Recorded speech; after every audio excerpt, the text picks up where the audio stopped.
आशा की किरण। તમે અતિ હોશિયાર હો, બધી બાબતમાં ક્વોલિફાઈડ હો, એટલા તમારા સંતાનો ન પણ હોય તો પણ વારે વારે વાત એને સંભળાવશો નહીં.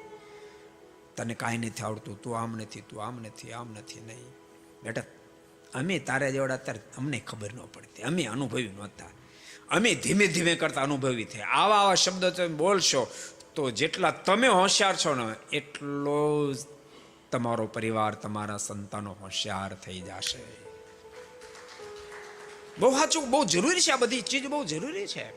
તને નથી આવડતું, નથી આવડતું, નથી આવડતું તો એને કાંઈ નહીં આવડે. અને એટલો બધો ડિપ્રેશનમાં એ જતો રહેશે માણસ, પોતાની જિંદગીમાંથી હતાશ થઈ જશે.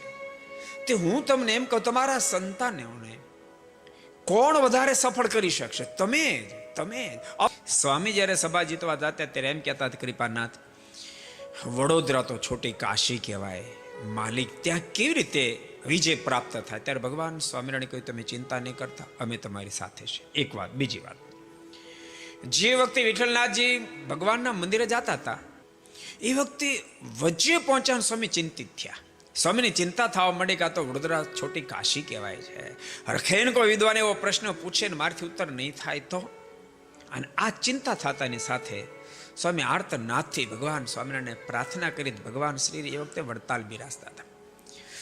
ભારી સભામાં કહ્યું કે વડોદરા મોકલેલા મુક્તાન સ્વામી મૂંઝાયા છે, માટે અમારે વડોદરા જવું પડશે. બોલતા દિવ્ય સ્વરૂપે વડોદરા આવ્યા અને સ્વામીને દર્શન આપીને કીધું, સ્વામી શા માટે ચિંતા કરો? અમે તમને કહીને મોકલ્યા છે. વિદ્વાનો પોસાય તેવો પ્રશ્ન પૂછશે, અમે તમારી જીભના ટેરવા પર બેસી ઉત્તર આપશું. સ્વામી, વડોદરામાં તમારો જ વિજય થશે. મારે તમને થોડાક ઊંડાણમાં લઈ જવા છે.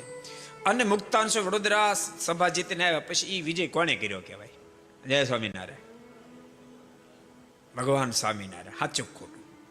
કારણ કે અહીંયાથી વડતાલથી કઈ મોકલ્યા હતા, પાછા દિવ્ય દર્શન આપીને કીધું, સ્વામી ચિંતા કરતા નહીં, તમારી જીભના ટેરવા પર બેસીને અમે વિજય અપાવશું. વિજય અપાયો એટલે સીધી જ રીતે ભગવાન સ્વામિનારાયણનો પોતાનો વિજય છે ને. તેમ છતાંય મુક્તાન સ્વામી વડોદરા સભા જીતીને આવ્યા અને ભગવાન સ્વામિનારાયણને સમાચાર મળતાની સાથે કેટલા બધા સંતો ભક્તોને સાથે લઈને સામે ગયા. અને સ્વામી જ્યારે દંડવત કરવા માંડ્યા ત્યારે એકદમ આગળ વધીને ભેટ્યા. સ્વામી શું થયું? બોલો, કરો વાત. સ્વામી શું થયું? કૃપાનાથ, વડોદરામાં આપનો વિજય થયો. અને પ્રસન્ન થયેલા ભગવાન સ્વામિનારાયણે સ્વામીને મસ્તક પર હાથ મૂક્યો, ખૂબ સ્વામીની પ્રશંસા કરી કે સ્વામી એવા તાકાત વાળા છે, બૃહસ્પતિ સમાન. જ્યાં મુક્તાન સ્વામી જાય ત્યાં પરાજય તો 100 ગાંવ દૂર. કેટલી સ્વામીની પ્રશંસા કરી. અને કેટલાય ચણારવિંદ સદગુરુ મુક્તાનંદ સ્વામીને ભગવાન સ્વામિનારાયણ આપ્યા. એ આપણને વ્યવહારની પદ્ધતિ શીખડાવી. શું શીખડાવ્યો? વ્યવહારની પદ્ધતિ શીખડાવી. ભલે તમે સલાહ આપ્યો, તમે, કારણ કે તમારો અનુભવ છે, તમે સલાહ આપી, તમે કાર્ય કર્યું, તમે રૂપિયા આપ્યા, બધું જ કર્યા પછી પણ તમારા સંતાનો જ્યારે સફળ થાય ને ત્યારે યશ સંતાનોને આપજો, યશ સંતાનોને આપજો.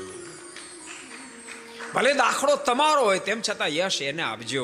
અને પછી તમે જોજો પરિવારમાં કેવું પ્રેમનું નિર્માણ થાય, अद्भुत निर्माण થશે.